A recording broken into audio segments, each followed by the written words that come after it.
సమాజానికి ఎంతో సేవలని అందించినటువంటి సత్యానంద్ సార్కి సాదరంగా గౌరవంగా వేదికపైకి ఆహ్వానం పలుకుతున్నాము.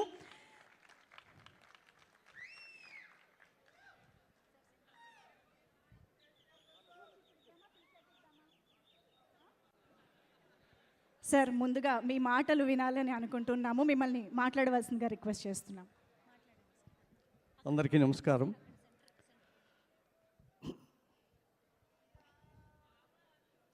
అది 1992 సంవత్సరం.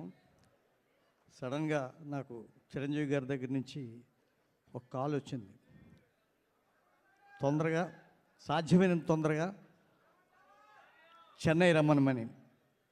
చెన్నై వెళ్ళిన తర్వాత ఏం జరిగిందంటే, మన పవన్ కళ్యాణ్ గారిని మెగాస్టార్ చిరంజీవి గారు ఇలా పట్టుకొని, ఇదిగోటండి సత్యానంద్ గారు, ఇతను నా తమ్ముడు, నీ చేతుల్లో పెడుతున్నాను, మీరు ఇతన్ని ఆర్టిస్ట్గా తీర్చిదిద్దాలి అని నాకు అప్పచెప్పారు.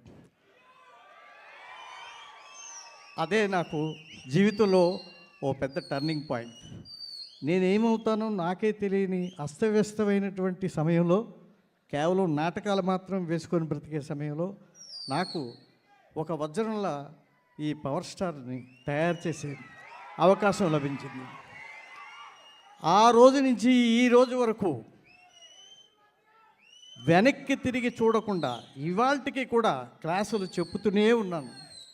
ఇంతమంది హీరోలు నా దగ్గర తయారవటం అనేది నా అదృష్టం కంటే కూడా నా ప్రథమ శిష్యుడు పవర్ స్టార్ ఇచ్చినటువంటి పవర్, ఆ పవర్తోనే నేను నా ప్రయాణాన్ని ఇంకా కొనసాగిస్తున్నాను. నన్ను ఆదరించిన ఆత్మీయులందరికీ, ఇండస్ట్రీలో ఉన్న అన్ని డిపార్ట్మెంట్స్ వారికి, ప్రతి ఒక్కరికి ఈ హరిహర వీరమలు చిత్రం అఖండ విజయం సాధిస్తుందని మేము ట్రైలర్ చూసినప్పుడే అనుకున్నాం.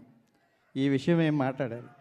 ఇలాంటి జోనర్లో మన పవర్ స్టార్ గారు నటించడం నిజంగా మనందరి అదృష్టం. I wish you all success Babu. I wish you great success. నాకు ఈ అవకాశాన్ని ఇచ్చినందుకు మీకు ఆజన్మాంతం రుణపడి ఉంటాను. Thank you very much. Thank you sir, thank you so much sir. మిమ్మల్ని వేదిక పైనే ఉండవలసిందిగా రిక్వెస్ట్ చేస్తున్నాం. టీం అందరినీ కూడా ఇప్పుడు వేదిక పైకి ఆహ్వానించేద్దాము. సో ముందుగా రఘుబాబు గారు, డానిస్ గారు టు ప్లీజ్ జాయిన్.